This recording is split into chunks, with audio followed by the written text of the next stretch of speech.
There's a lot of angry cyclists about, especially on Twitter. Well, if you look at this is what the back of a tractor looks like from behind, or this. So if you're on your bike and you're holding one of these vehicles up, that's fine. But just think that when a car approaches behind one of these vehicles and it's going slow, he thinks it's going slow because it's a tractor. He doesn't know it's going slow because you're in front. And when he whizzes past, when there's not really a safe enough gap, he doesn't know he's got to overtake two things, or he's going to sideswipe you as he pulls back in because there's something coming the other way. Now, the first car might get past safely, but what generally happens, there'll be 2, 3, 4 cars waiting for that gap. The first one pulls out, the rest follow, called copycatting. And as they all shoot back in front, they don't know you're there and they'll knock you off. Now, all you've got to do is just put your personal best to one side for a second, slow down a little bit or pull over and let the larger vehicle past, and then the cars will go past as well. Otherwise, you're going to get munched. And you can go on all you want about the highway code and safe gaps.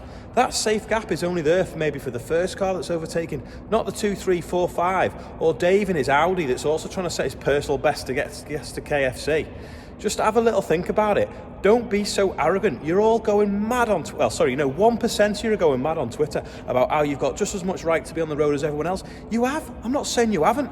All I'm saying is, if you give way to some of these vehicles, you'll put yourself in less danger getting munched by a car, overtaking one of them. The amount of times the truck driver or lorry drivers have to slam on because cars overtake when it's unsafe and don't realise you're in front of them, you would not believe. So just have a little think about that. I've drawn a diagram now to explain it a little bit better for those that are a bit stupid. Double white lines, rural road, 3 cars stuck behind a slow-moving tractor. Why is it going slow? Generally because there's a cyclist in front. Car 1 overtakes. Where it wants to pull back in is where the cyclist is, because that's the safe gap. So he has to go further, narrowly avoiding this car. Car 2 and 3 also follow. Where are they going to go? Oh no, there's a bike in the way. That car slams on, this tractor slams on. They all pull in behind a bike. Bicyclist, cyclist, whatever you want to call it, totally unaware that he's nearly just been killed. Just have a little think, will you?